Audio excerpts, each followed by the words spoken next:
Size bir şey itiraf edeyim. Ben uzun süre güçlü insanları yanlış tanımışım. Üzülmeyen insan güçlüdür zannediyordum. Kırılmayan, korkmayan, düştüğünde hemen ayağa kalkan insanları güçlü olarak kafamda kodluyordum. Hatta bazen çoğu zaman kendime şöyle soruyordum. Ben neden bu insanlar gibi olamıyorum? Hatta her gün sorduğum dahi oluyordu. Sonra çok önemli bir şey fark ettim. Belki de psikolojik olarak sağlam olmak, hiç kırılmamak demek değildir. Çünkü bu hayat karşısında güçlü olduğumuza inanmamız için ve güçlü olabilmemiz için kırılabileceğimizi kabul etmemiz gerekiyor. Bu gerçekle yüzleşmek ve bir an önce onunla uzlaşmamız gerekiyor. Psikolojik sağlamlık hakkında benim düşüncelerimi değiştiren kitap Profesör Doktor Ayşe Bilge Selçuk'un Çocuktan Yetişkine Her Yaşta Psikolojik Sağlamlık kitabı oldu. Ve bu kitaptan öğrendiklerimle bazı şeyleri size aktarmak istiyorum. Sizin de bu konuda fikirlerinizi değiştireceğine eminim. Bu kitabı okurken şunu fark ettim. Kırılganlığın içindeki gücü gördüm aslında. Kırılabiliyor olmak çok güçlü bir duygu. Bunu kabul edebiliyor olmakta. Çok fazla altını çizdiğim yer oldu bu kitapta. Bazılarını sizinle de paylaşacağım hiç değiştirmeden. Ve bu kitapla şunu fark ettim. Hayat bize baştan beri bir şey öğretmeye çalışıyor. Bırakmayı. Yatağımızdan, odamızdan, evimizden ve yaş ilerledikçe bıraktığımız şeylerin sayısı artıyor. Büyüdükçe ayrılıklar da büyüyor. Bazen sevdiğimiz bir insandan, bazen bir hayalimizden, bazen de geri dönmemek üzere eski halimizden ayrılıyoruz. Şunu fark ettim. Hayat bu küçük ayrılıklarla aslında bizi bir şeye hazırlıyor. Sevmenin, kaybetme tarafını da kabul etmemiz gerektiğine bizi hazırlıyor hayat. Eğer birini, bir şeyi seveceksek onu kaybetme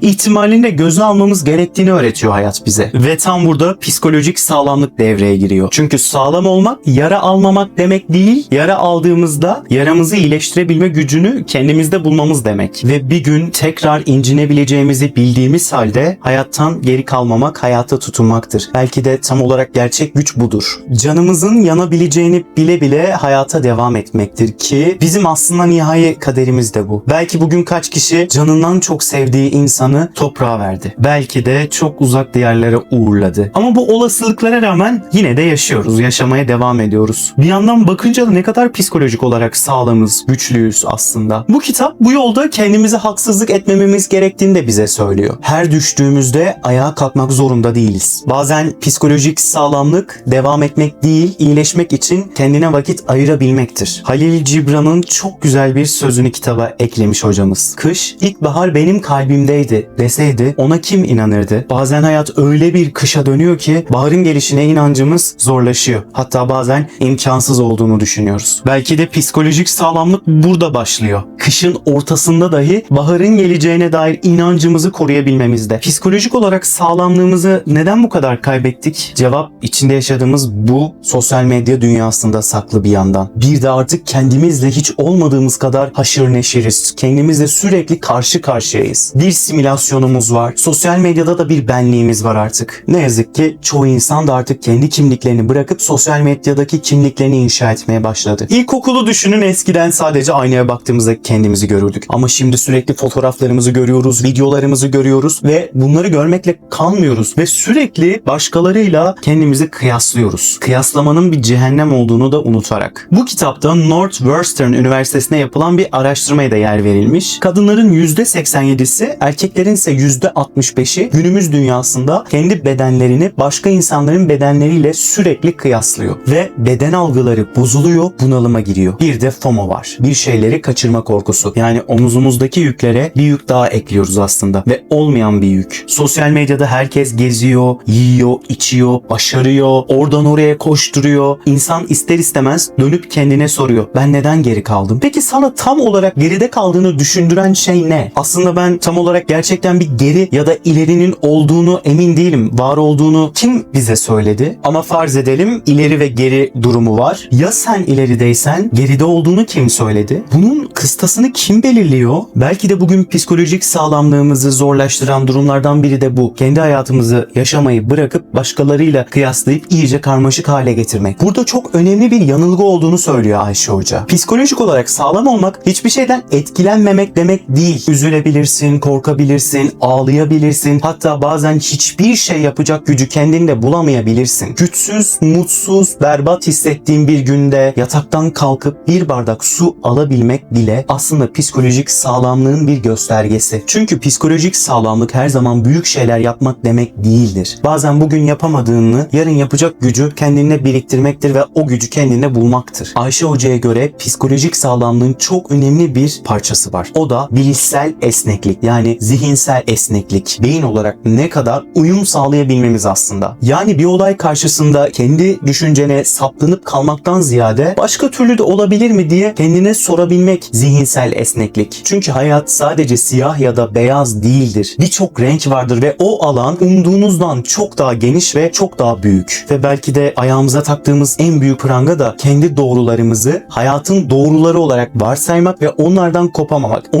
Onları vazgeçilmez kılmak. Zihinsel, bilişsel esneklikten bahsederken hocamız çok güzel bir örnek veriyor. Canlı olan esnek olandır diyor. Yeni doğmuş bir bebeği düşünün. Bedenini inanılmaz bir derecede eğip büküyor, ayağını tutup ağzına getirecek, sokacak kadar esneyebiliyor bir bebek. Canlılığın temsili. Ama hayatın sonuna doğru vücut katılaşıyor, kütleşiyor, hareket edemez hale geliyor. Yani esnek olan aslında canlı olan. Aslında esneklik doğduğumuz andan beri bizimle olan bir şey. Bizim temelimizde var bu. Ve kitapta bir diğer çok değerli örnek de bambu örneği. Bambuya baktığınızda incecik, narin bir bitki görürsünüz. Kolayca eğiliyor, bükülüyor. Ama aynı bambudan, bu incecik bambudan mobilyalar yapılıyor. Ağır kitapları taşıyan kitaplıklar yapılıyor. Üstüne mobilya ile kalmıyor, evler yapılıyor bu bambudan. Çünkü bambunun gücü hiç eğilmemesinden değil, tam tersi eğilebilmesinden geliyor. Rüzgar geldiğinde ona dimdik durmuyor, ona karşı. Eğiliyor, bükülüyor, rüzgar gidiyor, bambu tekrar eski halini alıyor. Ve bu insan için de böyle. Bazen psikolojik sağlamlığı o kadar yanlış anlıyoruz ki. Bu kitabı okuyana kadar psikolojik sağlamlığı ben de dimdik ayakta durmak zannediyordum. Ama bizi kıran şeyin tam bu katı düşüncemiz olduğunun farkına vardım ben. Çünkü psikolojik sağlamlık hayat karşısında taşlaşmamız değil, tam tersi. Hayat karşısında bizim de değişebilmemizdir. Bir düşüncemizin yanlış olduğunu kabul edebilmek en büyük psikolojik sağlamlık göstergesi. Bir plan yıkıldığında başka bir plan kurabilmek hemen. Bir yol kapandığında başka bir yol arayabilmek. Bunlar psikolojik sağlamlığın temel taşları. Bazen direnmek, bazen vazgeçmek, bazen fırtına geldiğinde eğilip beklemek. Eğilip beklemek derken çok ince bir çizginin altını çiziyor hocamız. Esnekliği gevşeklikle karıştırmamamız gerektiğini söylüyor. Bir paket lastiği düşünün. İşe yaradığı sürece gerektiğinde genişler, gerektiğinde daralır. Ama gevşediğinde artık eski işlevini yerine getiremez. Artık kullanılamaz, çöpe atılır. Bizim için de esneklik her şeye boyun eğmek,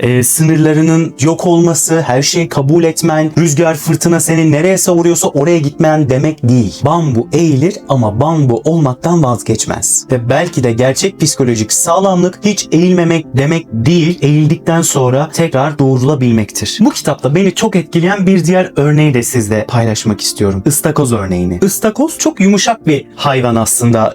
Sümüksü ama semsert bir kabuğun içinde yaşıyor. Büyüdükçe de o içinde yaşadığı kabuk ona dar gelmeye başlıyor. Ve ıstakozun büyüyebilmek için yapması gereken tek bir şey var. O kabuktan çıkmak. Ama o anda kendini bütün tehlikelere karşı koruyan şeyden vazgeçiyor ve en savunmasız haline geliyor. İnsan biraz da böyle değil mi? Biz de incindikçe kendimize kabuklar örüyoruz. Bir daha üzülmemek için daha az seviyoruz. Belki de hiç sevmiyoruz artık. Hayal kırıklığına uğramamak için hayal kurmuyoruz. Reddedilmemek için bazen ne hissettiğimizi hiç söylemiyoruz ve susup onu sır gibi ölene kadar kendimizde saklıyoruz. Evet, o kabuğun içinde kendimizi güvende hissediyoruz ama fark etmediğimiz bir şey var. Bizi yaralanmaktan koruyan o kabuğumuz bir süre sonra bizi yaşamdan da alıkoyuyor. Belki de büyümek biraz ıstakozun göze alabildiğini bizim de alabiliyor olmamız demek. Birine yeniden güvenmek, bir şeye yeniden başlamak, bir kez daha hayal kurmak ve bütün bunları yine incinebileceğimizi bilerek yapmak. Belki kırılganlık güçsüzlük değildir. Belki kırılganlık yara alabileceğini bildiğin halde yaşama açık olma cesaretidir. Mevlana'ya atfedilen çok güzel bir söz var. Yaraların ışığın içine sızdığı yerdir. Belki de yaralarımız nereden kırıldığımızı yalnızca göstermez, nereden büyüdüğümüzü de gösterir. Burada kitaptan çıkıp biraz kendi düşündüğüm bir şeyi sizle paylaşmak istiyorum. Mesela şu an bu videoyu izliyorsunuz. Kitaptan konuşuyoruz. Psikoloji videolarımı izlemişsinizdir. Belki psikoloji konuşuyoruz burada. Belki beni böyle çok ağırbaşlı, belki aranızdan birkaçı bilgili biri olarak etiketlediniz. Ama ben çoğu zaman aslında olur olmadık yerde gülen, hata yapan,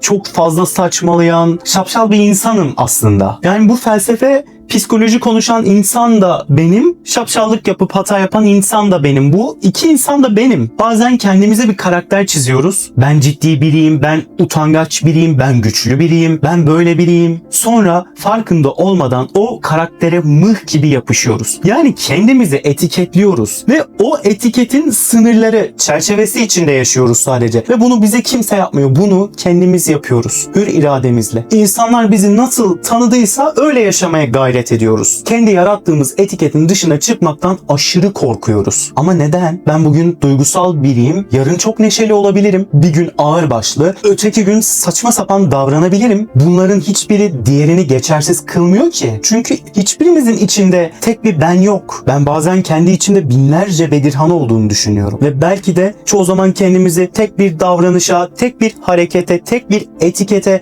sığdırmaya çalıştıkça psikolojik olarak aslında sağlamlaşmıyoruz. Tam tersi katılaşıyoruz. Bambu örneğini hatırlayın. Hayat değişiyor, biz değişiyoruz, büyüyoruz, yanılıyoruz. Her dönem başka bir hayalin peşine düşüyoruz. En doğal hakkımız, insanız ve insan olmanın barındırdığı şeyler bunlar. Ne kendimize ihanet ediyoruz bunları yaşarken ne de başkasına ihanet ediyoruz. Aslında bu ihanet duygusunu da içimizde taşıyoruz boş yere. O yüzden şahsen ben artık insanların Bedirhan böyle biridir demesi üzerine yaşamıyorum. Ben nasıl bir insan olduğumu her gün yeniden keşfedebilmek istiyorum. Çünkü belki özgürlük her gün kendimize yeni bir etiket bulmak değil, etiketsiz de var olabilmek demektir. Ayşe Hoca, kırılgan olduğunuz için kendinize kızmayın diyor. Çünkü kırılganlığımız zayıf olduğumuzun göstergesi değil. Hala hayata açık olduğumuzun göstergesi. Bir hayat enerjisinin göstergesi. Bu kitap psikolojik sağlamlık için aslında derya deniz bilgiler içeriyor. Ama başka psikolojik sağlamlık kitapları da okudum ve bu psikolojik sağlamlık üzerine ilk video bu kanaldaki. Bu kitap ve diğer kitaplardan aldığım bazı bölümleri yine psikolojik sağlamlık başlığı altında konuşmak istiyorum. Ama videoyu bitirmeden önce size bir soru sormak istiyorum. Siz kendinize hangi etiketi yapıştırdınız ve o etiket sizi bugün hangi şeyleri yapmaktan alıkoydu? Bunu ben kendime çok sık yaptığım için ve bunun farkına artık vardığım için gerçekten cevaplarınızı çok merak ediyorum. Yorumlara yazarsanız üstünde uzun uzun konuşmak, tartışmak isterim. İkinci bölümde görüşmek için kanalı takip etmeyi unutmayın. Videoyu beğenirseniz de çok güzel olur. Kendinize çok iyi bakın.